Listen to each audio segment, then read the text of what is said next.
Whilst I was in office, I would also read other constitutions, such as that of India, as we remain an important Indian diaspora in the Indian Ocean.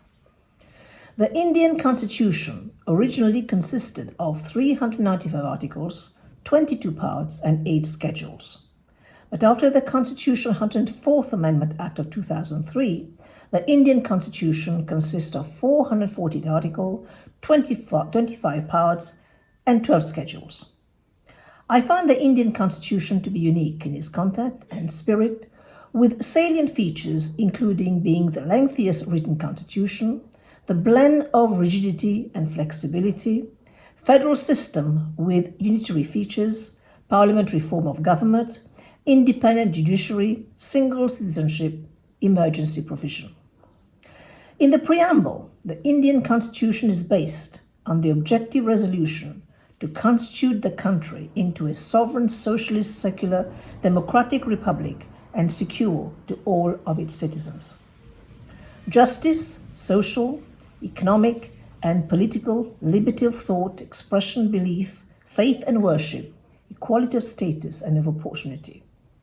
Fraternity assuring the dignity of the individual and the unity and integrity of the nation, and I quote, "In the Constituent Assembly, this 26 November 1949, do hereby adopt, enact, and give to ourselves this Constitution," unquote.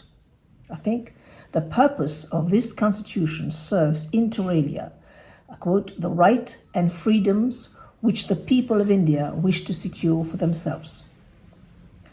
When it comes to fundamental right, the Constitution is very clear, and I quote, "Certain elementary rights such as the right to life, liberty, freedom of speech, and freedom of faith, and so on should be regarded as an inviolable under all circumstances, and the shifting majority in the legislature of the country should not have a free hand in interfering with fundamental rights."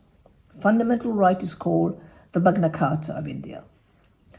In the light of what is presently happening in India, it is worth noting that the Constitution of the country in Article 25 specifically speaks about the right to freedom of religion. It covers not just religious beliefs, but also religious practices, and available to all persons, citizen as well as non-citizen. Article 29 enshrines the protection and interest of minority. All in all, the Indian Constitution provides for the protection and the rights of every Indian citizen. This reminds me of the writings of Hannah Arendt, who I quote said, "The right to have rights should be recognized as a precondition for the protection of every human right," and she goes further by stating that the supposed universalism of human rights could only be guaranteed through citizenship. To deny the people their human rights is to challenge their very humanity, as famously mentioned by Nelson Mandela. The Indian Constitution has been drafted after independence, but the spirit which has shaped the philosophy and ethos that led to this document, in my opinion, has prevailed long before. As a fourth-generation Indian diaspora member, my forebears and those of my fellow countrymen and women travel on the same ship that brought us all here. The solidarity, the sense of brotherhood that must have prevailed then, is still alive in my country today.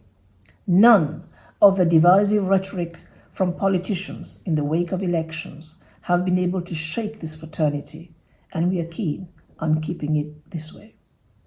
It is really unfortunate that in spite of all the constitutional provisions in the Indian Constitution on the safeguarding and protection of human rights, the international press is reporting on how the rights of minorities are being trampled upon almost on a daily basis. India is a very diverse country, one with huge potential and talents that are shaping economies beside that of India. It is a country with great ambitions, and rightly so, judging by its history and contribution to the world. However, the social stability is a prerequisite to achieve its ambition, and this will come when the dignity of one and all is respected.